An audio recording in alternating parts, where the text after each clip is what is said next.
Hi guys. आज हम jallikattu movie को एक्सप्लेन करेंगे। ये एक Indian Malayalam language independent action film है। इसकी रिलीज डेट है 4 अक्टूबर 2019। सबसे पहले इस फिल्म का प्रीमियर 6 सितंबर 2019 को टोरंटो इंटरनेशनल फिल्म फेस्टिवल में रखा गया। उसके बाद इसको 4 अक्टूबर 2019 को केरला में ही रिलीज़ किया गया। फिल्म शुरू होती है घड़ी की टिक टिक और सांसों की आवाज़ से। एक बूढ़ा जो गहरी सांसें ले रहा है।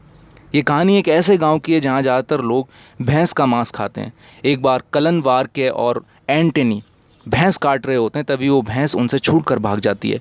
एंटनी वारके की दुकान पर ही काम करता है। उस वक्त अंधेरा होता है, सुबह होने वाली होती है। एंटनी उसका पीछा करता है, वहाँ पर आग लग जाती है। जब लोग आग बुझाने आते हैं तब सबको पता चल जाता है कि भैंस छूट कर भाग गई है। उसको ढूंढना शुरू कर दिया जाता है। उसको ढूंढते ढूंढते गाँव वाले चर्च के बगीचे में पहुँच जाते हैं। वो पॉल को एक भैंस छूटकर भाग गई है जब बताते हैं, पॉल कहता है कोई बात नहीं। वो उनको समझाता है अगर वो भाग गई है तो उसको भाग जाने दो, वैसे भी ये जंगल जानवरों का ही तो है। कोई आवाज़ लगाता है, यहाँ है भैंस। वो सब उधर भागते हैं। पॉल भी उनके पीछे पीछे आता है। उसके बगीचे के पेड़ पौधे तोड़ते हुए लोग भैंस का पीछा करते हैं। पॉल ये देखकर खूब चिल्लाता है पर उसकी आवाज़ नहीं निकल रही होती है। जब पॉल इसकी शिकायत करने सब इंस्पेक्टर के घर जाता है, वो अपनी वाइफ से झगड़ रहा होता है। उसकी वाइफ रोज़ अपने मायके जाने की धमकी देती है। पॉल इंस्पेक्टर को अपने बगीचे की बर्बादी सुनाता है। वो उसे अपनी लाइसेंसी बंदूक से भैंस में गोली मारने की सलाह देता है, पर पॉल जीव हत्या को उचित नहीं समझता। इंस्पेक्टर पॉल को उसकी वाइफ के झगड़े की बात किसी को नहीं बताने के लिए कहता है। बेचारा पॉल डर के मारे चुपचाप वापस चला आता है। चर्च के पादरी और मेंबर गांव वालों और एंटोनी को उनके बगीचे में देखकर बहुत गुस्सा करते हैं। वो एंटोनी को मारने के लिए उतारू हो जाते हैं कि ये जानबूझकर भैंस खुली छोड़ता है। तभी वहां पुलिस आ जाती है। पादरी सब इंस्पेक्टर से उस भैंस को मारने के लिए नियम और कानून पूछता है और कहता है कितना नुकसान कर दिया उसने फसलों का। फादर कानून का पालन करना पड़ता है। तहसीलदार आदेश जारी करेगा, पशु चिकित्सक आएगा, तभी हम कुछ कार्रवाई कर पाएंगे। मतलब कि 1 हफ्ता और लगेगा तो ठीक है, उसे हम खुद ही पकड़ लेंगे। फादर के पास खड़ा आदमी बोलता है। गांव और आसपास में लाउड स्पीकर से ऐलान हो रहा है ताकि लोग अपने घरों में सुरक्षित रह सकें। एंटनी और उसके साथी डंडे तैयार कर रहे होते हैं, तभी एक एंटनी को ताना मारता है सोफ़ी को लेकर।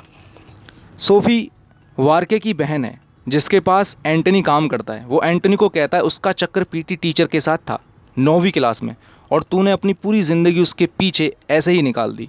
एंटनी उसे चुप रहने को कहता है। फिर वो कहता है हमें कुट्टचन को बुलाना चाहिए। एंटनी उसका नाम सुनते ही उससे हाथापाई करने लगता है। उस नाम को उसके सामने न ले, उसको चेतावनी देता है। कुरियाचन एक औरत से पूछता है जो अपना काम कर रही है, साथ साथ चुगली भी, क्या तुमने घोषणा नहीं सुनी? अभी भी तुम खुले में साबूदाना उबाल रही हो? फिर वो अपने घर पहुंचता है, अपनी वाइफ से कुछ खाने को मांगता है। उसकी वाइफ कहती है तुमने सुबह ही शराब पी ली।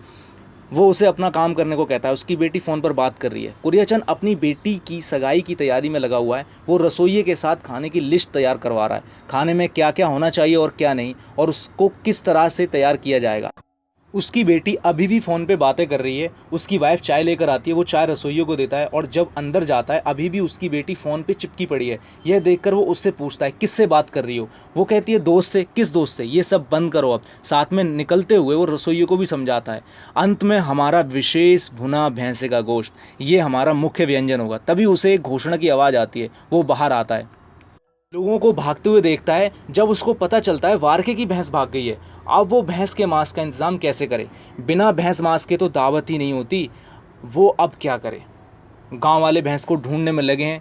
एक रेडी वाला वहीं आ जाता है जहां गांव वाले घात लगाकर बैठे हैं कि भैंस इधर से ही आएगी। एक आदमी उसका हाथ पकड़कर खींचकर बचाता है। तभी वहां भैंस उसकी रेडी में टक्कर मार देती है। लोग भैंस को चारों तरफ से घेर लेते हैं। वो वहां से भागकर बैंक में घुस जाती है। वो उसे वहां भी नहीं पकड़ पाते। इधर पॉल एक कंप्लेंट लेटर लिखवाता है कि उस भैंस को अवैध रूप से वध के लिए लाया गया, उस पर उचित कार्रवाई शुरू करें। उसे देने शहर चला जाता है। अब भैंस पकड़ने के लिए ग्रुप बन चुके हैं। इन ग्रुप्स में हाथापाई भी हो जाती है। गांव में वारके ही इकलौता मांस का सप्लायर है। वारके भैंस पकड़ते हुए घायल हो चुका है। लोग उसे अस्पताल जाने की सलाह दे रहे हैं। तभी सन्नी वारके को बताता है पुमाला के गुंडे मुसीबत बढ़ा रहे हैं, जल्दी कुछ करो, या तो कुट्टचन को आने दो इसे मारने। एंटनी कहता है नहीं, मुझे पकड़ने दो, मैं इसको पकड़ कर लाऊंगा, फिर जाओ पकड़ो। सन्नी गुस्से में कहता है। वारके को एंटनी पर गुस्सा आ जाता है। वो उसे कहता है जिनके भरोसे तुम भैंस पकड़ोगे वो भैंस की पूंछ पर भी नहीं टिकेंगे। वो सन्नी को कुट्टचन को बुलाने के लिए कहता है। कुट्टचन एक हीरो की तरह एंट्री लेता है। अपनी जीप के बोनट पे एक हाथ में बंदूक, दूसरे हाथ में बीड़ी। वो जब उस भीड़ में पहुंचता है लोग उसके पीछे नारे लगा रहे होते हैं। वो कहता है वही कुट्टचन जिसे तुमने भगा दिया था आज तुम्हारे सामने है। वो ये कहते हुए एंटनी की तरफ बढ़ता है। वारके उसे रोकता है। कुट्टचन वारके की शॉप पर पहुंचता है। वहां भीड़ जमा है। कुट्टचन और एंटनी पहले एक साथ वारके की दुकान पर काम करते थे। सोफी और कुट्टचन एक दूसरे के नज़दीक थे, जबकि एंटनी उनकी इस नज़दीकी से खफा था। वो एक तरफा सोफी को पसंद करता था। सोफी उसको बिल्कुल भी पसंद नहीं करती थी। एंटनी फिर एक साजिश रचता है कुट्टचन को फंसाने की। यही वजह है कि वो दुकान के बाहर एक दूसरे से लड़ते हैं। भैंस को ढूंढना शुरू किया जाता है। रात हो चुकी है। कुट्टचन से चंदन की तस्करी में कैसे पकड़े गए, एक जना सवाल पूछता है। कुट्टचन एंटनी का नाम लेते हुए कहता है उसने उसे धोखा दिया था। पहले उसने उसे पेड़ काटने के लिए उकसाया और उसी ने उन लोगों को खबर देकर उसे पकड़वाया, वो भी सबूत के साथ। इसी वजह से कुट्टचन और एंटनी की कभी नहीं बनती। कुट्टचन भैंस पर गोली चलाता है, पर शायद वो गोली उसकी पूंछ पर लगती है और वो बचकर भाग जाती है। इधर पॉल जिला अधिकारी का इंतजार करता है। एक आदमी दरवाजा खोलकर बाहर आता है।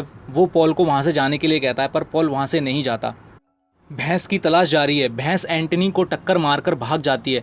उसे जंगल में देखो, एंटनी कहता है। एंटनी उठकर उसके पीछे भागता है। भैंस एक गड्ढे में गिर जाती है। वो प्रभाकटन को और सबको आवाज़ लगाता है, अपनी तरफ बुलाता है, यह बोलकर कि मैंने उसे पकड़ लिया। सब लोग वहाँ पहुँचते हैं। कुरियाचन की वाइफ उसे ज़्यादा फिक्र नहीं करने को कहती है। वो कहती है सगाई के लिए सिर्फ 30 मेहमान आने वाले हैं, होटल से खाना मंगा लेंगे। वो उसके इस सुझाव को मना कर देता है। वो अंदर चली जाती है।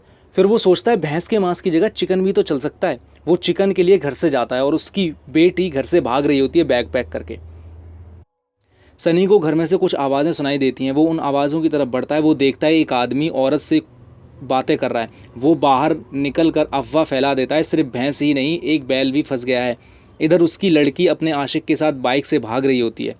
वो उन सबको बताता है कि यहाँ सिर्फ मुर्गा खरीदने आया था उसकी बेटी की सगाई के लिए, पर उसकी कोई नहीं सुनता। कोई कुछ कहता है, कोई कुछ कहता है। उसको मुर्गों का राजा भी कहते हैं। इधर उनकी बाइक का एक्सीडेंट हो जाता है। एक आदमी उस लड़की को पहचान लेता है। वो उसे वापस घर जाने को कहता है। वो उस लड़के की बाइक उठवाता है और उसको भी वहाँ से भगाता है। कुरियाचन उन लोगों से बचकर जब घर वापस पहुँचता है तो उसके सिर पर मुर्गे की तरह कपड़ा बंधा होता है। उसकी बेटी भी घर में बैग के साथ घुसती है। जंगल में भैंस को बाहर निकालने की तैयारियां चल रही हैं। कुट्टचन और एंटनी की बहस हो जाती है। एंटनी हीरो बनना चाहता है। जब कुट्टचन उस भैंस को गोली मारने की बात कहता है, एंटनी उसे रोकता है। उसे पता है उसे कैसे मारना है। जब लोगों भी गोली मारने की बात करते हैं, एंटनी सबको मना कर देता है, ये कहते हुए कि गोली लगने से कीचड़ में दब जाएगी। सबको एंटनी की बात माननी पड़ती है। जब वो उस भैंस पर अपनी दावेदारी साबित करता है, वहाँ लोग मुर्गा भूनते हैं, गाने गाते हैं, हाथ सेकते हैं। टचन और एंटोनी एक दूसरे को बदले की भावना से घूरते हैं। एक बुढ़ा बताता है कि ये जगह जानवरों की है, कैसे हमने यहाँ पर कब्जा किया। यहाँ बैलगाड़ी भी सिर्फ पेटा तक ही आ सकती थी, वहाँ से उन्हें पैदल चलना पड़ता था। हाथी, शाही और भालुओं के डर से बाहर नहीं निकलते थे। मेरे पिता ने बड़ी सूली बनाई और उसे पहाड़ की ऊंचाई पर लगा दिया, फिर खेती शुरू की। ये जगह जानवरों की है। उन आदमियों को देखो, वो 2 पैरों पर चलते हैं, पर वो राक्षस हैं। लोग लकड़ियों की मदद से बनी घिरनी बनाते हैं। उसे गड्ढे के पास खड़ा करने के लिए एंटनी बाकी लोगों की सहायता करता है। तभी वो पूछता है कुट्टचन कहाँ है। उसे लगता है वो जरूर सोफी के पास गया होगा, क्योंकि इस समय वो घर पर अकेली होगी। वो दौड़ता हुआ घर जाता है, पर वहाँ सिर्फ सोफी को देखता है। वो रस्सा उठाता है और वापस आते हुए सोफी को ज़बरदस्ती किस करता है। वो उसका विरोध करती है और वो सोफी को बताता है उसने भैंस को पकड़ लिया है। सोफी बाहर आती है और एंटनी को रोकते हुए कहती है पसलियों का मांस लाना, उसको वो साबूदाने के साथ बनाएगी। एंटनी रस्सी के साथ गड्ढे में उतरता है, एक अपनी कमर में बांधता है और दूसरी रस्सी को भैंस के बांधता है। लोग खींचना शुरू करते हैं। वारके पेड़ का सहारा लेकर बैठा है। कुट्टचन उसको कहता है वो तुम्हारी भैंस खींच रहे हैं, उनकी मदद करो। वो कहता है वहाँ मेरी ज़रूरत नहीं है। वारके कुट्टचन को उस भैंस में सीधा गोली मारने को कहता है। कुट्टचन हाँ कहकर वहाँ से चला जाता है। भैंस जैसे ही बाहर आती है, बारिश शुरू हो जाती है। जिस रस्सी से वो उसे खींच रहे होते हैं वो उनके हाथ से फिसलने लगती है और भैंस उनकी रस्सी पर कमज़ोर पकड़ की वजह से छूटकर भाग जाती है। वहाँ पर सिर्फ रस्सी, चप्पलें, सिलेंडर और घिरनी बचती है। एक मौत हो जाती है। इसका सारा ब्लेम एंटनी को जाता है। अगर गोली मार दी होती तो ये सब नहीं होता। सब एंटनी को कोस रहे होते हैं। लोग उस भैंस को लेकर आपस में झगड़ रहे हैं। उस झगड़े को शांत करने आई पुलिस की गाड़ी जला दी जाती है। सब इंस्पेक्टर बड़ी मुश्किल से अपनी जान बचाता है। फिर पुलिस भी स्थानीय लोगों के साथ भैंस को पकड़वाने में लग जाती है। लोगों की भीड़ मसालों के साथ जंगल में निकल पड़ती है। भैंस को पकड़ने की सभी तरीके अपनाए जाते हैं। आग की बाड़ बनाते हैं, तार लगाते हैं, पेड़ काटकर रास्ता रोकते हैं ताकि यहाँ से बाहर ना जा सके। जब लोग भैंस को ढूंढते हुए आगे बढ़ते हैं, भैंस एंटनी को टक्कर मार देती है। वापस मुड़कर भैंस कई और लोगों को भी बहुत बुरी तरह जख्मी कर देती है। कुट्टचन को भी टक्कर मार देती है। घायलों को अस्पताल भेजा जाता है। जब एंटनी भैंस से भिड़ जाता है और उसकी टक्कर से बचते हुए ऊपर से नीचे गिरता है, तभी कुट्टचन एंटनी पर हमला करता है। वो एंटनी को धोखेबाज कहता है। उनमें खूब लड़ाई होती है। जब दोनों लड़ते हुए पानी में गिरते हैं, तब एंटनी को कहता है, तुम्हें लगा मैं यहाँ भैंस के लिए आया हूँ? मैं तो यहाँ सिर्फ तुझे मारने के लिए आया हूँ। तभी कुट्टचन पर भैंस हमला कर देती है। वो एंटनी को भैंस की टांगें खींचने को कहता है, पर एंटनी कुट्टचन पर ही चाकू से हमला करता है, जिससे उसकी हालत गंभीर हो जाती है। लोग कुट्टचन के पास पहुँचते हैं। वो कहता है, मुझ पर चाकू से हमला हुआ है। वो उसे उठाकर अस्पताल ले जाते हैं। लोग रस्सी की मदद से भैंस को पकड़ने की कोशिश करते हैं। बत्तियां बुझा दी जाती हैं, पर उसका कोई फ़ायदा नहीं होता। वो सब भालानुमा लकड़ी से भैंस पर हमला करते हैं। फिर भैंस पुल की तरफ भागती है। उसके पीछे एंटनी उन सब लोगों से आगे होता है।